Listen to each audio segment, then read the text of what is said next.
This is your big OGs with a public service announcement. All right? Man, it's all right. It's all right as hell to be you. Real talk. That's straight up.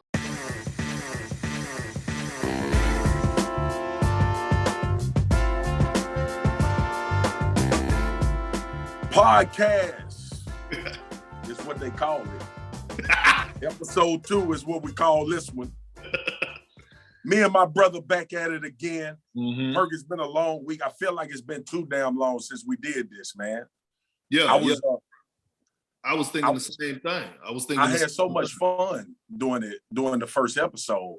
Mm-hmm. I was like, do we need to do this more? And then it came back to reality. We ain't doing it no more till they give us a bigger bag. So we'll keep it at once a week. Okay. Right. Once a week. But you know what? It gives the opportunity to let the other one just sit in for a second. You know about gumbo, right? Gumbo. It's better the next day. It's better the next day. Once the next day. Yes, dog. Once that season is set in, man. Spices and the seasoning. Once it's settled in, this is why they say the seasoning set in. That's what we did. I love the fact that that's what we did. We let the seasoning. Perk, my voice got to get high. We let the seasoning set in, man. Yeah. All right. Let me calm down, bro. All right. You know what? Matter of fact, I don't want to calm down because my damn Dallas Cowboys went to Minnesota without Dak and won the game, Perk. Perk, don't duck your head like that. Be happy for me, man. No, I am. I'm not hating. I told you, look, all right. I told you I ended our relationship, but the Cowboys will always be in my heart. But I just took my mind elsewhere, okay? And I will say this, it was a hell of a win. The defense was on point like Rondo. I mean, look, flying around that front four with Gregory. And you know what's crazy is that I'm sitting on Twitter and I'm watching because I'm looking for a few people. I'm looking to see what you go say.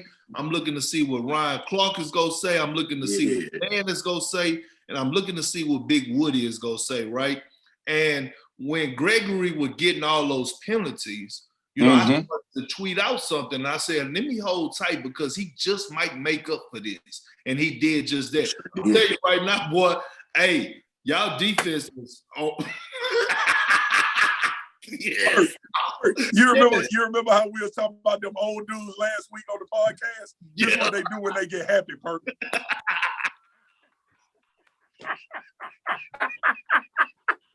Oh, man, let me stop clowning. Because, Perk, honestly, when I was watching the game, man, the one thing I wanted to see was what would Dallas be without Dak?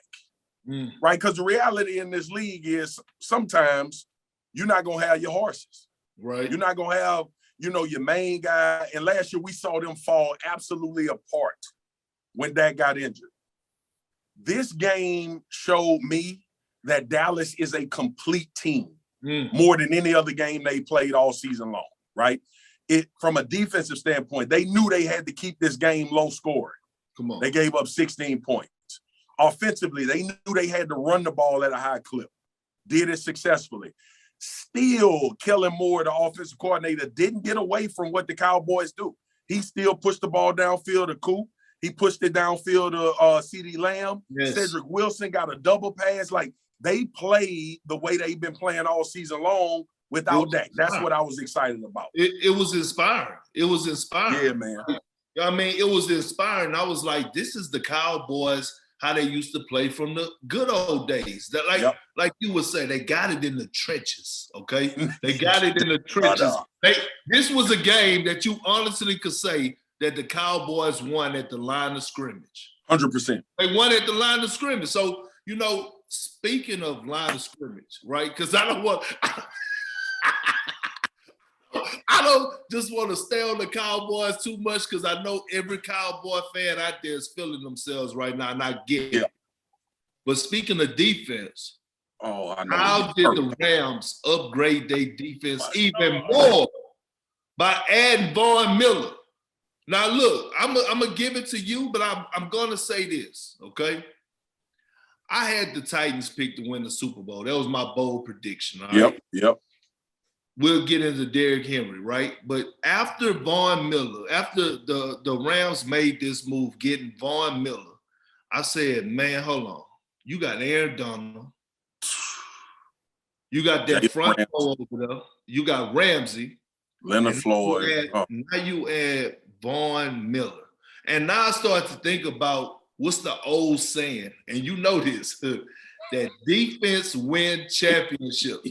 Defense win championships. And I'm going to go to a point that you said last week when me and you talked about the Kansas City Chiefs, about how basically the league has caught up. That means that they got exposed, okay? Yep. They got exposed by who?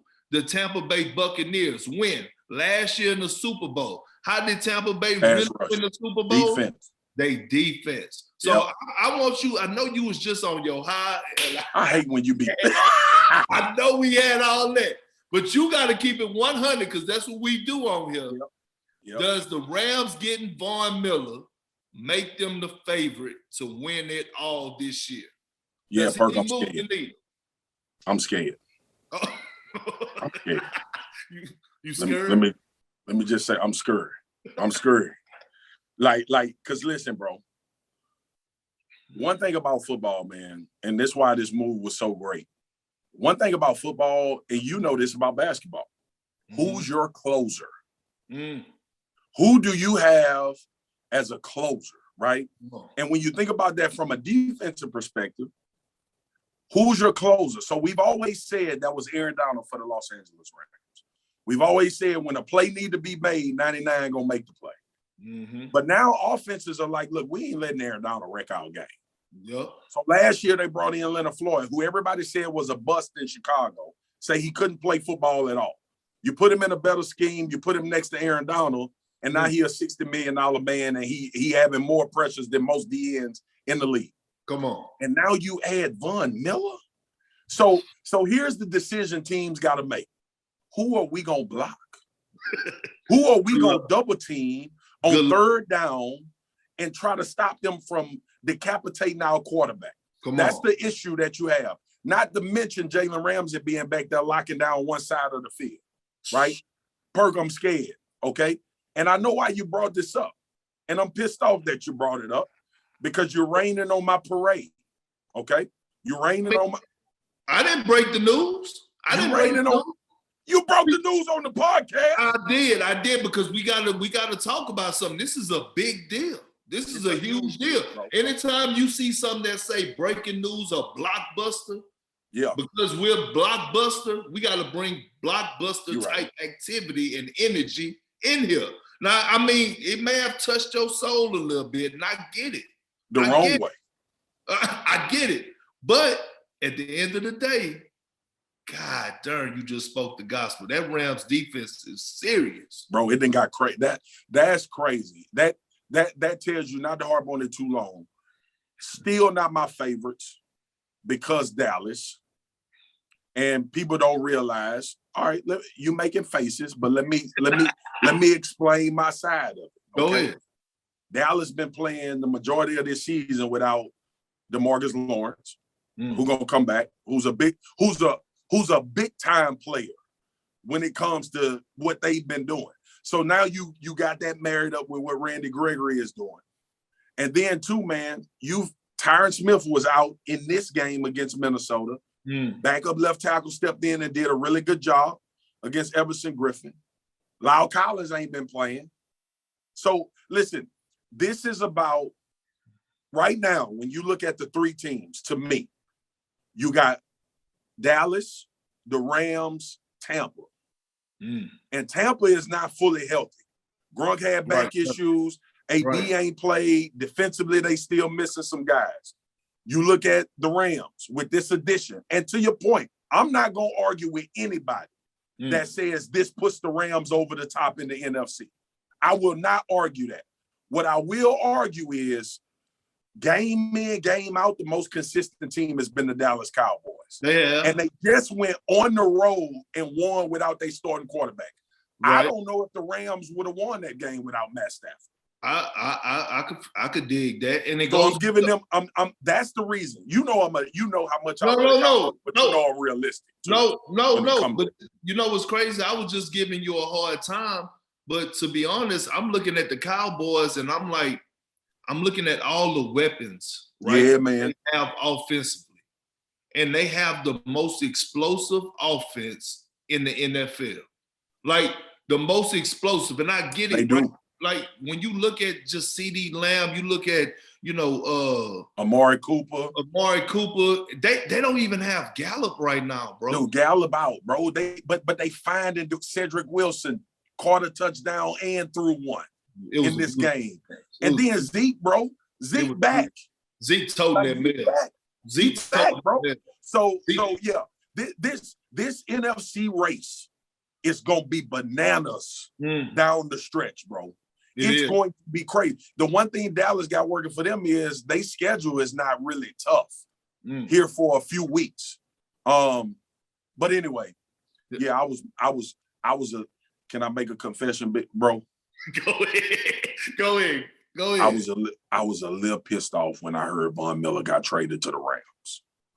Oh, because it makes the parade harder that could happen in Dallas. Right. Straight up. You know how it go. Hey, let's be transparent and let's be real, right? Look, when the Dallas Cowboys winning, and if they go to the playoffs and they go to the Super Bowl, you know how much damn money I'm gonna make in Los Angeles? Right. How many autograph sessions I'm gonna have?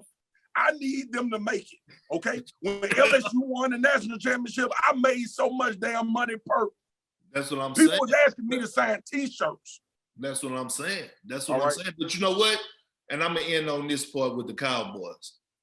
They're going to have to go through the Rams probably, right, to get where they need to go, okay? Yeah. And when you have a tough journey, it just makes you appreciate it that much more. 100%. You can't say nothing. I done went through every single body. Everybody was healthy. They even had this person. They had this person, and we beat them. Cool. Hey, to your point, man, you did it with the Celtics, so you understand it better than I do, man. Winning championships hard, bro. They hard. They hard. It's very difficult to do. Speaking of championships, man, damn. You brought up the Titans. Derrick Henry out for the year, man. And I don't know outside of Lamar Jackson if it's another player that's more important to the entire franchise, not just offense for the Tennessee Titans, not just a dude that do commercials and run hard and break big runs. Like Derrick Henry was the identity that the Tennessee Titans tied themselves to say, we play football this way. Come on. And he gone, Perk. Come on. Listen, this is like you without KG, right? This is like, and you know what I'm getting at. It's more than him just being one of the greatest basketball players to ever live. It's about what he brought every day. It was about your mentality saying, we can win because KG out here. Yep. And that's what to me, that's the most devastating. Obviously, you feel sick for Derrick Henry and him having to miss time. The dude was almost at 1,000 yards, bro. We in week 8. That's crazy. All right? With 9 in the box. With 9 in the box and 9 more weeks to go. He was going to go for 2,000. Straight up. But I want you to speak to that. One, the injury with him missing, but what that do to the psyche, bro? Because like I just mentioned, you lose Paul Pierce or you lose KG or you lose the heartbeat or however you identify yourself as a team, right? You were the enforcer on the defensive side. KG was the heartbeat, bro. Yep. What happened? What do you do? What do you do, Perk? It's hard because you talk about one word comes to mind, right? You said heartbeat, and it combines with what? Culture. So when you think of Titans culture, you think of Derrick Henry, right? So I'm watching the game last week, and I'm hearing them talk about Derrick Henry, and I'm hearing them talk about how well he treated his linemen, how he bought his linemen gold chains and diamond chains. And one of the linemen said he would have never had a gold chain because he wouldn't have spent his money on it if Derrick Henry. But that goes to culture, right? And so when you think about the blow that the Titans are going to get, you got to say, man, we can't replace them. We can't replace him. I don't care, and I hear rumors about Adrian Peterson, but no disrespect to AP, future Hall of Fame in my eyes. Yeah, he ain't Derrick Henry. He ain't Derrick Henry, especially at this stage of his career. So when I look at Derrick Henry, I feel bad, one, for the organization, but most importantly, I feel bad for Derrick Henry. Yes, because bro. You and I both know the position that you don't last long in is what? The running back position in the NFL. I'm thinking about the mental part of it. And I tore my ACL, I never broke my foot, but having to be sidelined and having to go through that whole process of getting back on the field and try to get back to what you used to be, people don't understand. Like, mentally, man, that's mentally draining. 100%.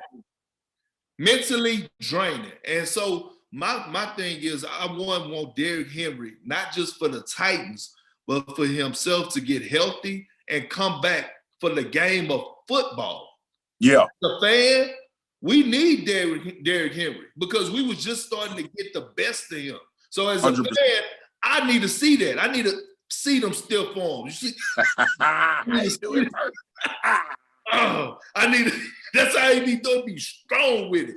He's bigger than us. That's what I'm saying. I need to see them stiff arms. Like, I want to see that, man. But I just, to him and Jameis Winston, man, I want to say, man, shout out. Hope both of them get well, bro. Yeah, man. Recovery and everything, because the game needs them. Like, the game need them, bro. Yeah. The game need them. Especially, speaking of with Derrick, man, he's not a guy that's like injury prone, right? So this for him will be tough. Yeah. But he worked his face off, bro. He works his ass off in the offseason. Like, so he is no stranger to coming back. It's just, for me, it's always, how will you come back? Right. That's always for me. And then with Jameis, man, I was sick to my stomach, bro. I was sick to my stomach because he was taking advantage of an opportunity, and he was playing well. Come on. You saw maturity, you saw leadership, you saw cut down on turnovers. Jameis was doing exactly what he said he was going to do leading into this season, man. And that one tough because Sean Payton as well, the head coach for the New Orleans Saints, knew that Jameis was going to play well, right? And we never factor in, obviously, the injuries and stuff, and we know they always prevalent. But I did not think we would sit here saying Jameis is out because of an ACL. Yeah. And to piggyback on that point real quick, what's the best thing about sports is when you're able to get a second chance. Yeah, man. And when you when you watch what he went through in Tampa, and you watch him go to the Saints last year and grow up under Drew Brees and Sean Payton and learn some of the ins and outs, and then all of a sudden he got this second chance. He humbled himself, bro. That's what I'm saying. He humbled himself and got that second opportunity. And he was about to mash the gas. I remember him doing an interview. I think it was 3 days or 2 days before they played the Bucs, and he said, "Man, we are focused on this moment. I'm coming in here as a leader," and he was just speaking so well. And I was like, "Hold on, man, this dude has really changed, not just on the field, but just his mindset." And I was like, "Damn." But Perk, you know this so well, and I'm glad we get a chance to do this podcast because we could talk to our fans and bring them back, like behind the scenes. You don't really know if a player respected until you see how his teammates respond. Oh, right? Hey, hold on, say that again. You do not know how well a teammate is respected until you see his teammates respond. Come on. Do you remember when Dak broke his ankle last year? Yep. And you remember the faces and the body language from his teammates not only in that game, but for the rest of the year, is some dudes that can galvanize and it becomes personal for you to make sure they have success. Yes. And that's the New Orleans Saints when it came to Jameis. That's why you saw all of these reactions from his teammates. Because, Perk, let's be honest. Like, we give people the real. A lot of times, media hype these dudes up to be leaders. And they give this picture that these dudes are the ones that everybody following in the locker room and they the mouthpiece. That be a foolish lie a lot of the times. Oh, you preaching today?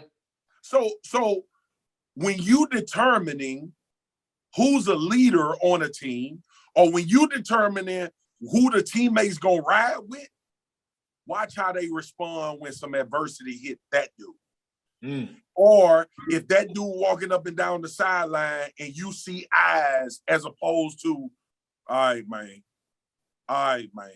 It's a different reaction. Like we can always, and I say we because me and you in the media now. We build dudes up to be quote unquote leaders a lot of the time. And then when you go in the locker room, you get a whole different situation. Jameis really had become a leader for the New Orleans Saints, and you could tell the way his teammates responded. Man, look, our last episode was called Free Game. Yes. And just because you just spoke the gospel the way you did, we're going to call this wisdom, because that was wisdom to his finest. So that's the name of this podcast already. Wisdom. That was straight up knowledge. That was taking people behind the scenes and letting them know what really goes on, and for you to see reactions, okay? Because they be lying, Perk. Sometimes they be lying, man. They be lying, talking about these dudes. Yep. They be talking about these dudes, team leaders. That be a lie, man. That be a lie. That be a lie. They be a lie. But it be because they want them to be the leader, right? Yeah, that's exactly what it is. Let me let everybody in on this. Every quarterback ain't the leader of their team. Come on. Every point guard ain't the leader of the team in the NBA. Yeah. I'm sorry if we, ruined something for you when you thought the quarterback's supposed to always be the leader. But every situation is different on every team. And you'll be surprised that sometimes dudes you never hear of, don't know their names, are the leaders on teams. Okay? I'm just letting y'all know that. Because Udonis Haslem ain't played a game in how long, Perk? He's the leader of that team. Clearly the leader in Miami. He is the leader of that team. And it don't have nothing to do with if you can play good or not. It don't. And look, you was preaching so much, I'm going to take it a step further and say, you don't have to be the quarterback. You don't have to be the point guard. The leader is sometimes not even a franchise player. 100%. People don't understand. And I'm going to give them a real example real quick. I was about to ask you, Perk, give me an example.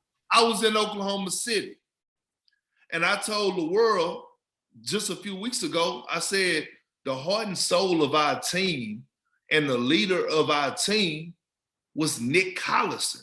Back when it was James, KD, and Russ.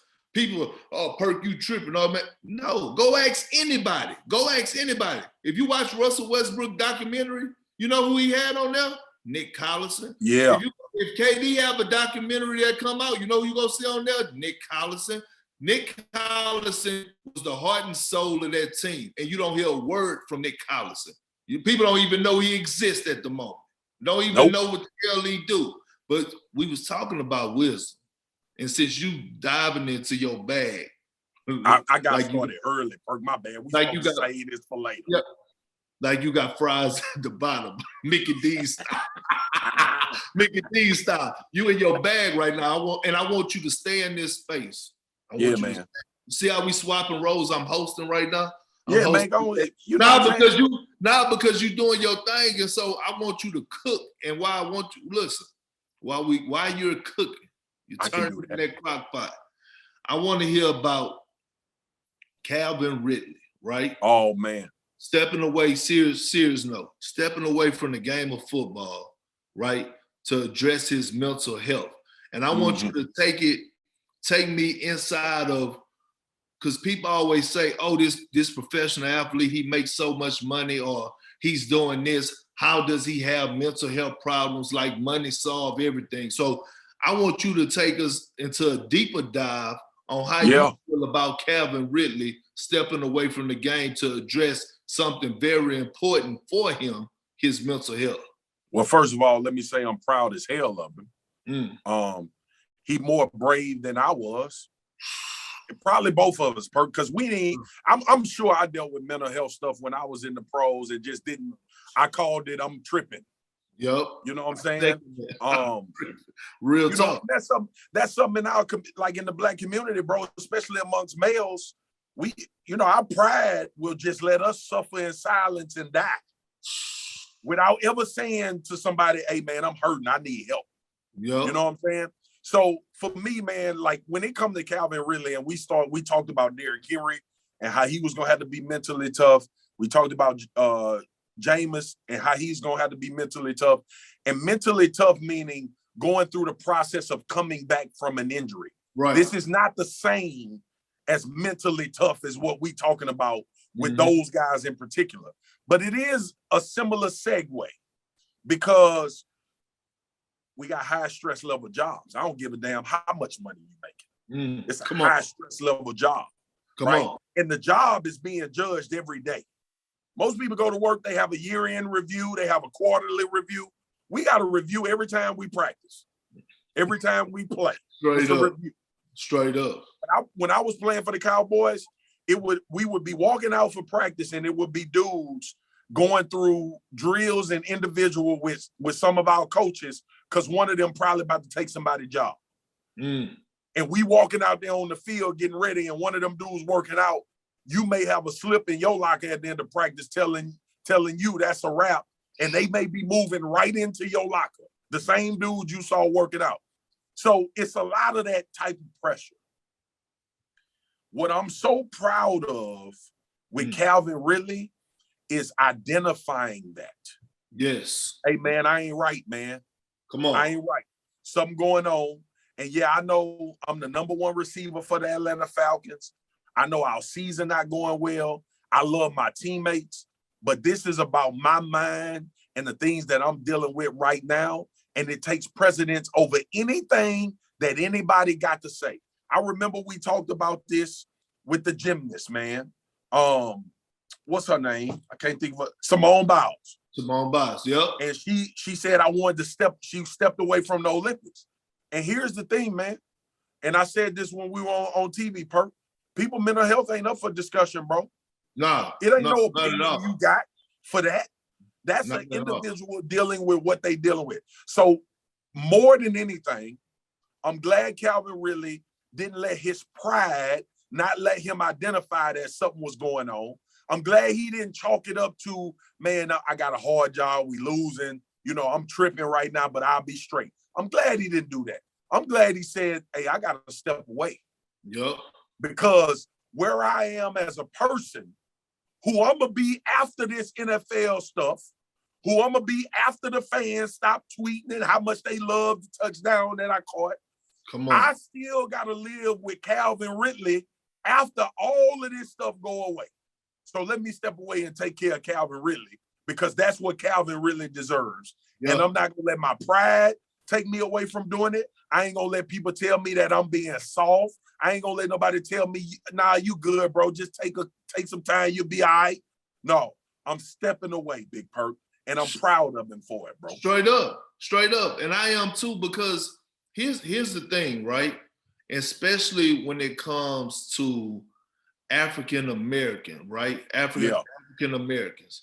It's this word called perception. Right?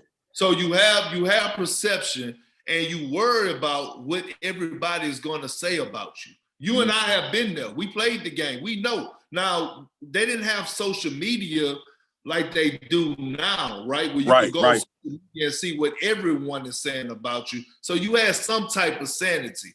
Well, you didn't have to pick up your phone. Where you could pick up your phone without getting alerts or going on to social media and seeing what people had to say. All you had to do was not turn the TV on ESPN and get another direction, right? Because especially when you wasn't in that type of space. And see, I love that he set the bar to say, hey, it's okay, because one thing that we both know, not just in sports, but in the community, is that we are so hesitant to go out there and get help because of Yeah, man. Right? Oh, man, shoot, Perk went to, I saw Perk walking in there to the doctor. He went there and sat down. He was in there 2 hours. Yeah. Man, he going crazy. He losing his mind. And it be those 1 or 2 people, okay? Here's the thing that I have a problem with. People worry about keeping it real for a lot of people who don't even matter. Don't even matter. You better preach, bro. Yeah, you want to keep it real and have somebody say 100.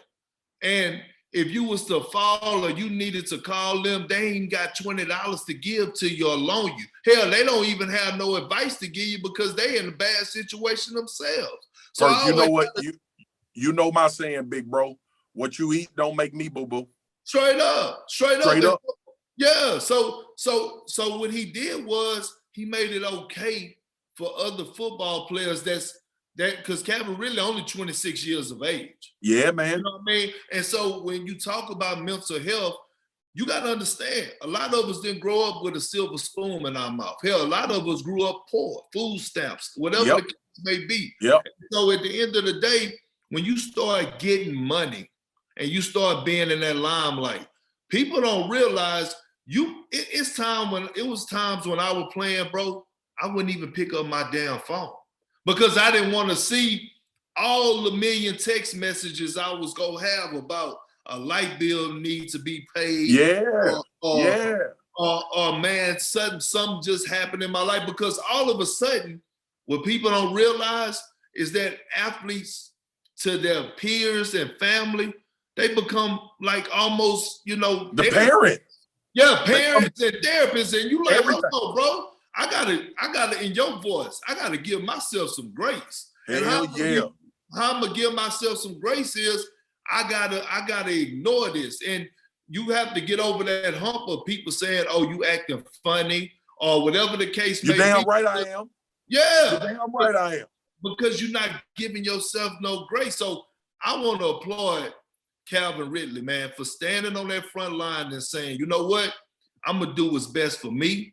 I'm going to take care of my mental. And the reason that I'm going to take care of my mental, Swagu, big bro, is because another thing. See, everybody live in this world where I call people that live in this world that don't recognize real. Yeah. I call them green. They just green and jolly and gullible. They like don't a green screen. You can put anything you want in it. Yeah. They don't believe that things could happen to them until it actually happened to them. And so we don't know what could have been going on in this man's mind. But we do know that a lot of football players, especially, right, that have retired and walked away have committed suicide. Man, yes. We say, hey, look, we wish he would have addressed this problem early and got some help. Maybe the man will still be living to this day. You know what I mean? So at the end of the day, look, to everybody out there, if you got something going on, it's okay, because I done done it, Swagu. I guarantee you done done it. Oh, I absolutely have. It's okay to go sit down with somebody and go get help mentally and give yourself some grace. Straight up. This is your big OGs with a public service announcement. All right? Straight up. You don't let your pride or what you think people expectations are of you for you not to go take care of yourself. You know how big I am on that, Perk. I take my walks, bro. And I take my walks for mental clarity, but I also take my walks to tell people, man, it's all right. It's all right as hell to be you. Come on. The flaws, the great things about you, the stuff you struggle with, it's okay to be that. All right? But own it, acknowledge it, and work on things in your time and figure out what you need to do to be the best you. All right. That is ultimately what Calvin Ridley is doing. Yep. And if you mad at Calvin Ridley for doing that, you probably need to take some time with yourself. Straight up. Straight up. Real talk. That's straight up. And that's shame on you. And like, see, I want to like even when you talk about mental health, let me tell you when I first developed or discovered that mental health was for real. Yeah. When I was forced to retire.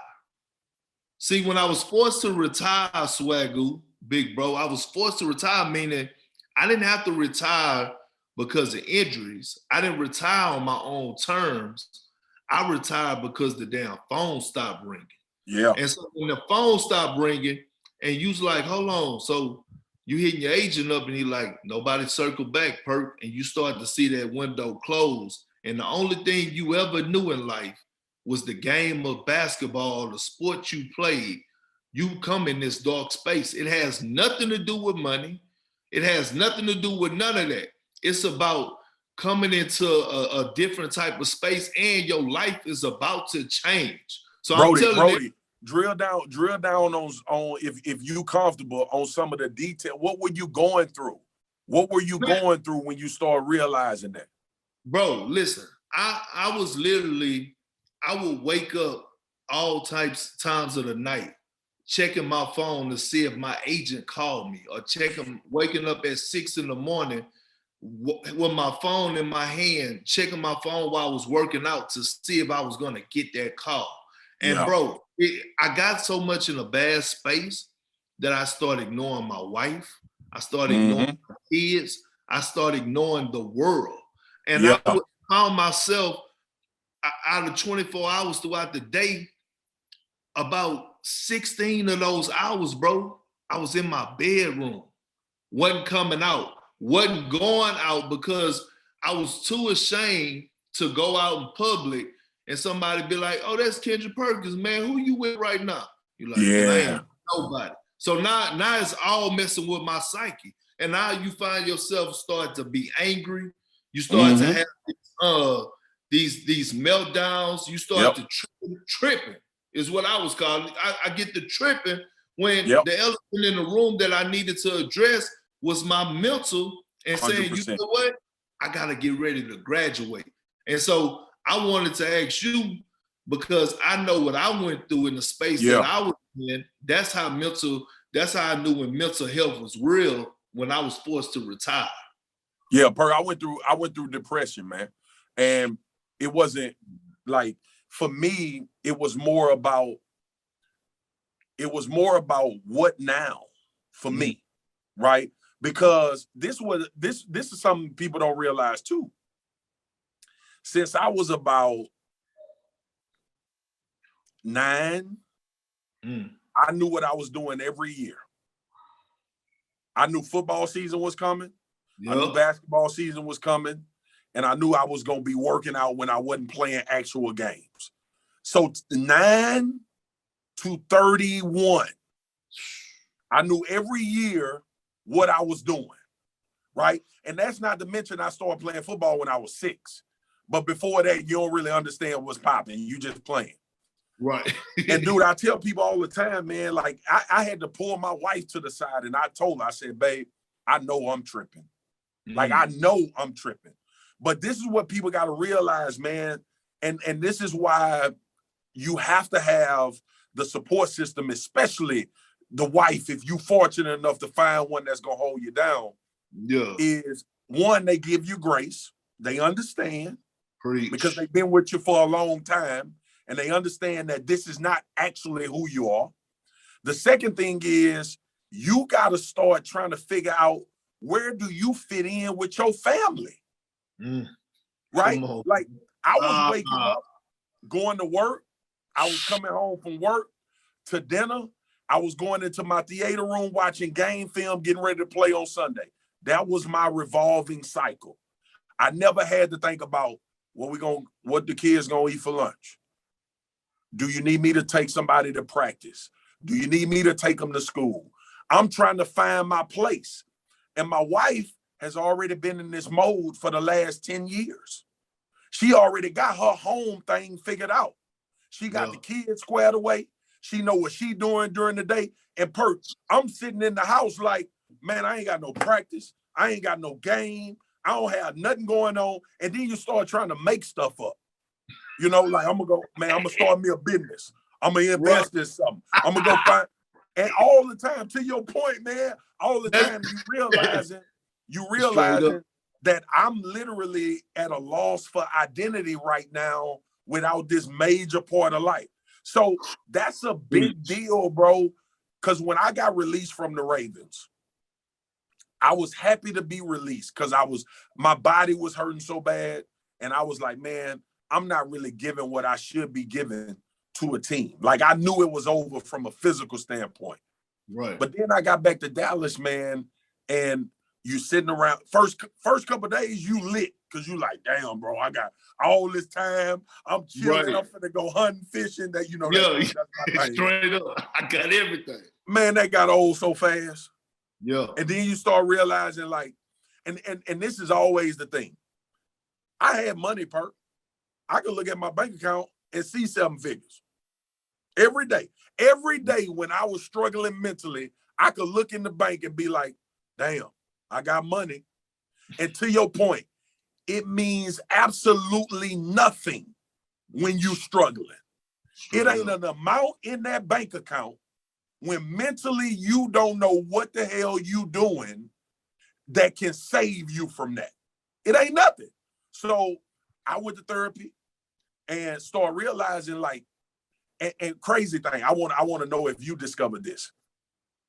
I discovered through therapy, I got talent in other things. I can do other things. And the reason why, and not to toot our own horn, and please, our audience, this ain't being arrogant, this ain't being conceited. Oh no, it's keeping it real. In front of a microphone and in front of a camera when the red light come on is where I'm supposed to be. That's where I'm supposed to be. All right. See? So this is the second phase, but I've learned from the NFL, not let this define me. Yeah. Keep multiplicity. Find things you enjoy, regardless of if it's bringing you pleasure or money. Bring things into your life that make you feel more like you. Right. And who you are. Like, that's the key, Big Perk. But that's what I went through, bro. I went through it. And I told my wife, I said, look, I know this ain't me. This ain't who you used to. I'm not the jolly, jovial guy. You know me, Perk. I love having a good time. Right. A good time. You've been that way all your life. Your entire life. I've been that way. But at that point, bro, I realized I was in a dark place. And it was going to, if I stayed there, it was going to eventually affect my wife. It was going to affect my kids. It was going to affect all of my relationships. Because I started looking at people in that period like, man, were you just here for the ride? Yeah. Were you just here for the, you know what I'm saying? Like, because now you questioning every damn thing, you know? And I'm fortunate enough I didn't have to question that about my wife. But a lot of my relationships, and I never told them because I knew it was me. But I was looking like, damn, dog, we ain't in Vegas every other week no more. And you ain't calling this much. You know, we ain't dropping the bag at the club. We ain't got the VIP section, and I can't find you. You know what I'm saying? Yeah. So you know what it was. All of that stuff going on, man. It be all of that stuff going on. So this is my personal opinion that an athlete or athletes really don't find themselves until they retire. Yeah. And so, and the reason I say that is because while you're playing, everything is a routine and you really can't focus on life. But when you stop playing, life starts to hit you at different angles and you start to peep in and zoom in on situations that you never thought you would zoom in before. And man. Now character starts to come out. Like, what type of dude are you? Are you a dude that's gonna keep it trucking? Are you a dude that wants your life after sports to be just as better as what you did for the game or while you were playing? Like, you look at the great Kobe Bryant, right? The great Kobe Bryant. Check this out, Spears. Talk about a transition. I was telling my wife the other day, I said, listen, people don't realize, and some people do, but Kobe mindset was different, right? And people think about a Mamba mentality. I said, just imagine, he got two numbers retired with the Lakers. All right. Number 8 and 24. He put in work with both of them. Okay. And he was striving for his life after basketball to be greater than his basketball career. Now, bro, say it, Perk. If that didn't set the damn tone for all retired athletes on how to start a whole new career, you know what? That make me almost want to go and say, you know, when I worked for, and I told this to Malika when I was on stage. I said, you know what? Don't refer to me no more as Kendrick Perkins, 2000 NBA champion. That don't mean I'm not taking it for granted. Just refer to me as Kendrick Perkins, ESPN basketball analyst, because this is what I'm focused on right now. Yes. I'm focused on me doing me in this space and being the best version of Perk that I possibly could be. I think, and I think you made a great point right there. It's not that we not identifying the things that we've done in sports. It's not that we're not grateful for the opportunities we had in sports. It's just when you have the type. This is why I'm so proud of you, bro. This is why I'm so lucky to do this with you. It's because we always throw the term real around a lot, right? Like a lot of people, he a real one. But people say that when you say something they agree with. That's when you become a real one. You ain't a real one when they don't agree with what you're saying, even though you're being real at the time you're saying what you're saying. But what I love about what you just said, refer to me in regards to where I am now, right? I wasn't always an NBA champion. I wasn't always a Boston Celtic. I wasn't always a Dallas Cowboy. Refer to me where I am now. That don't mean diminish the things that I've accomplished, but just appreciate me for where I am now, whether that's good or bad. Whether that's good or bad, man. See me for where I am now. Go ahead, bro. I just had to drop that in. Nah, you got it on the. It's turning slow. Yeah, man. You got the chicken, and whatever. It's Thanksgiving coming up is rotating slow. I ain't think we was gonna get this deep today, bro. Bro, you cooking today. You know what? As my big brother, like we do on phone conversations. Yes, sir. I'm sitting back and I'm listening because I saw the way that you came into today's show, that you was about to get in your bag, and then I needed to listen. See, that's a problem. That's a problem that people don't have, that people have, is that they have a problem with listening, right? Bro. Especially when you have someone that's keeping it real and that's speaking that good gospel.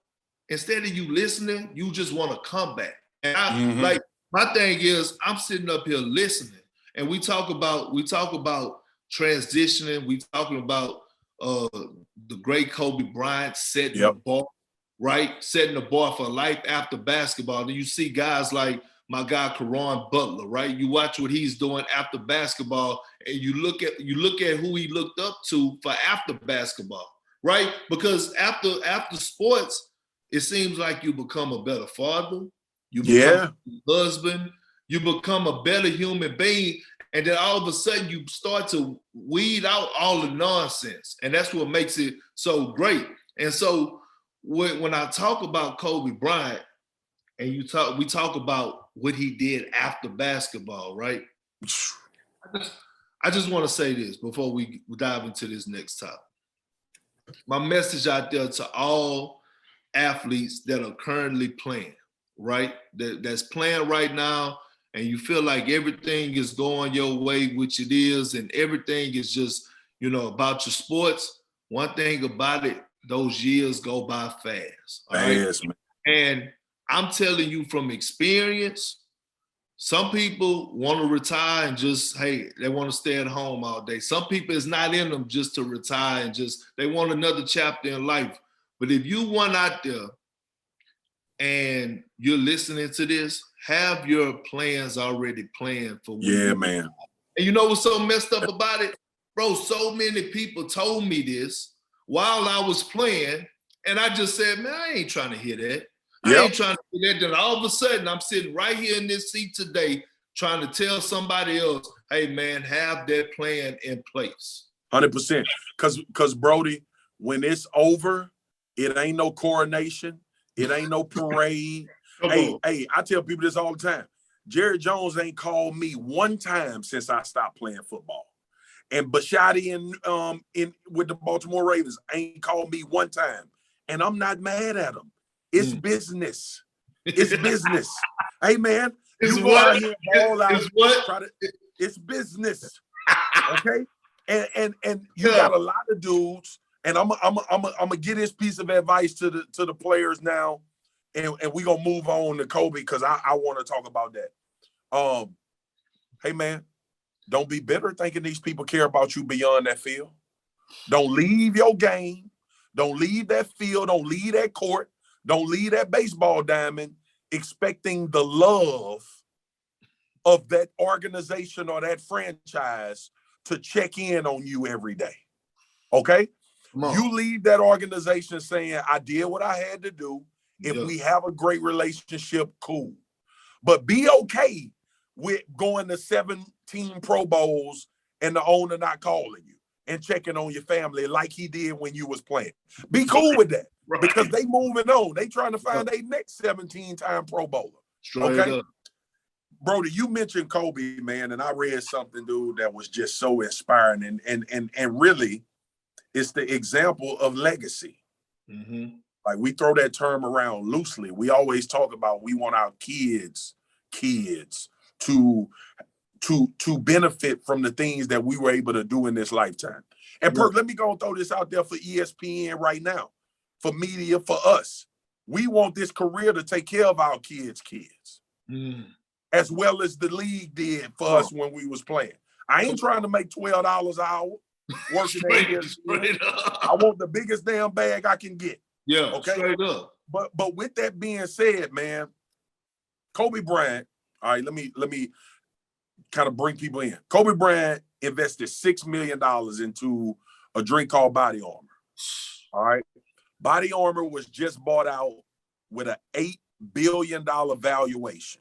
What that means is, prospectively, that company is worth $8 billion. And I think it was Coca-Cola. Yep, it was Coca-Cola. Company.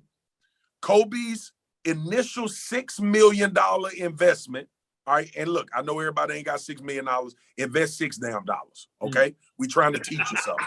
Okay, a $6 investment going to $400 is a big time investment.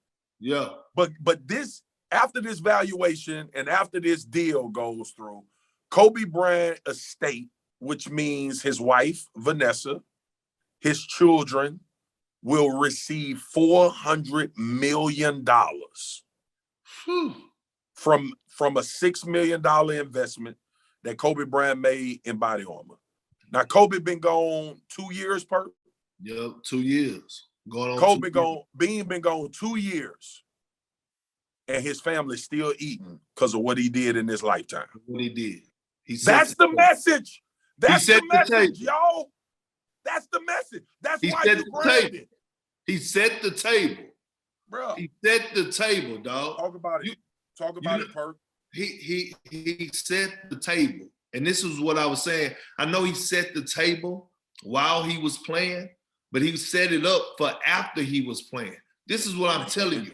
The plan that you have after you finish playing. Kobe Bryant, the way that he approached life in general, bro, is on a whole nother level. And I know, see, let me tell you something. You know how I be listening? Like I was telling you, I'm listening today. Now I'm diving in, but I'm listening. Because how you speaking the gospel, I would say Psalms chapter 6, verse 18. All right. And here's the thing. You said you may not have $6 million. Invest $6. And so see, that goes over people's head because everybody want to worry about the now and not worry about the later. Do you know how many people missed out on this Bodyarmor deal because they was worrying about the now? Now. They wanted the upfront money. See, Kobe said, screw the upfront money. Matter of fact, I love this idea so much, I don't even want y'all money. Matter of fact, I'm going to put money into it. Yeah. Yeah. I don't even want this upfront money. They probably wanted to offer Kobe about $3 million. I don't even want y'all upfront money. How can I get part of this estate, this company?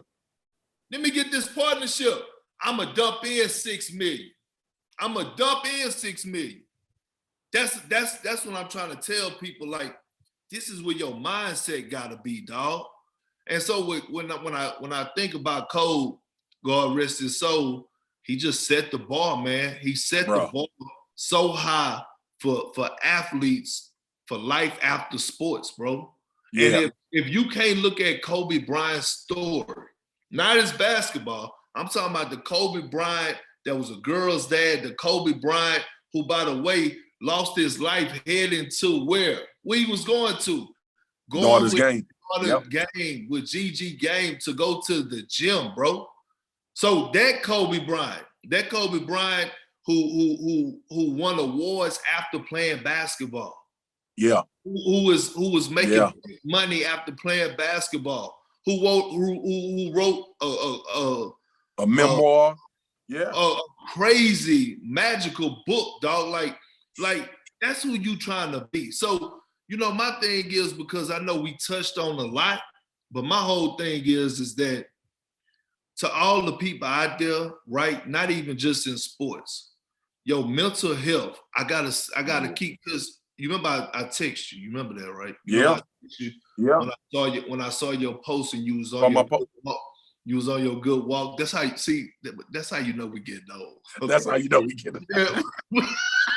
We get old because we actually go for walks. We do, man. We go for walks. If you ask me to run, I'm gonna cuss you out. Don't ask me to run.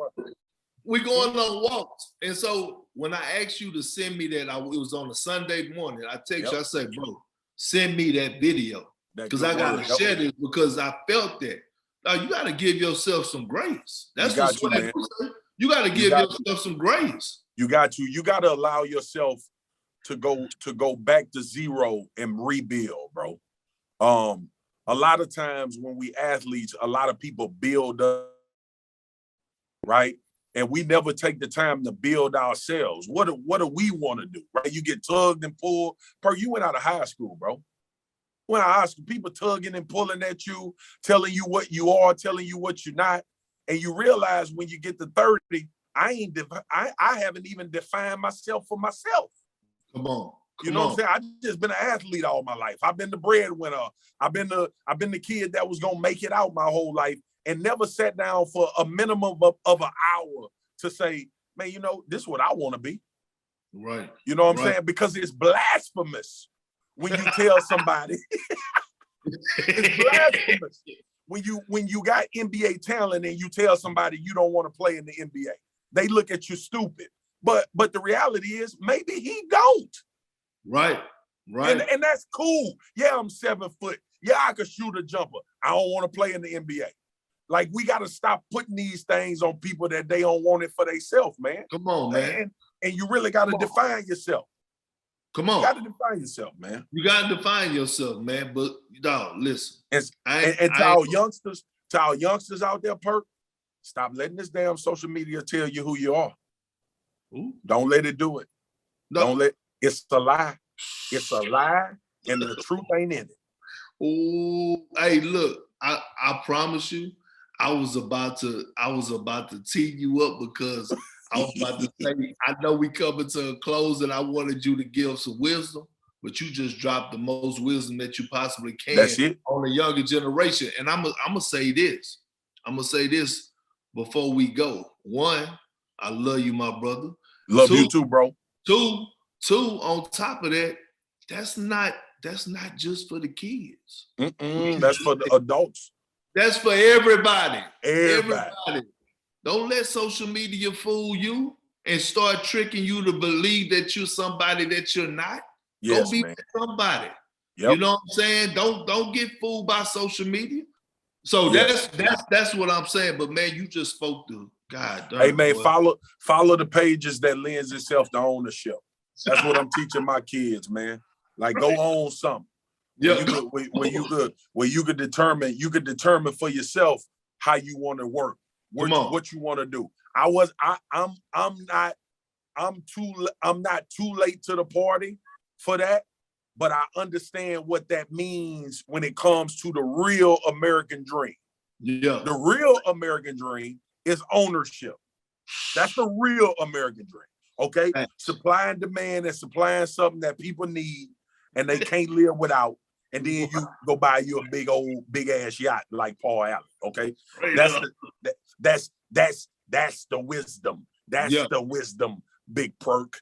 Listen, man, this one today for me was good for my soul, bro. Because I feel like we gonna help somebody with this one. All right. So you welcome to the Baptist Church with Big Perk and Swagu. Hey, man. You see what that? You know how they started throwing the holy water, right? The holy water. We didn't do nothing but have a soul cleansing today. That's all it was, dog. We just had a soul cleansing. That's all it was. Let me take people back through. So we hit football. We hit the Dallas Cowboys, the Rams. We segued to talking about Derrick Henry and talking about Jameis Winston, to the most important, which I think the topic today was Calvin Ridley and mental health. And then we topped it off with Kobe and generational wealth, but also generational legacy. And last but not least, don't let this damn social media fool you into thinking you somebody you're not. Define yourself for yourself. Big Perk, close us out, man.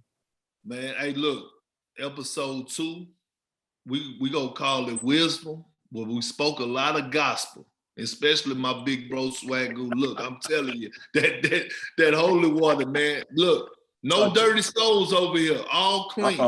Cleanse your soul. No dirty souls. We accept, hey, like they used to tell us in church, Perk, come as you are. Come as you are, man. Come as you are, bro. Come as you are. This podcast is for everybody. This podcast is to make you think. It's to make you laugh. It's to make you mad. It's to make you cry. It's to touch every emotion. This is Swagu and Big Perk, episode 2, Wisdom. We out. Yeah. Fire, bro.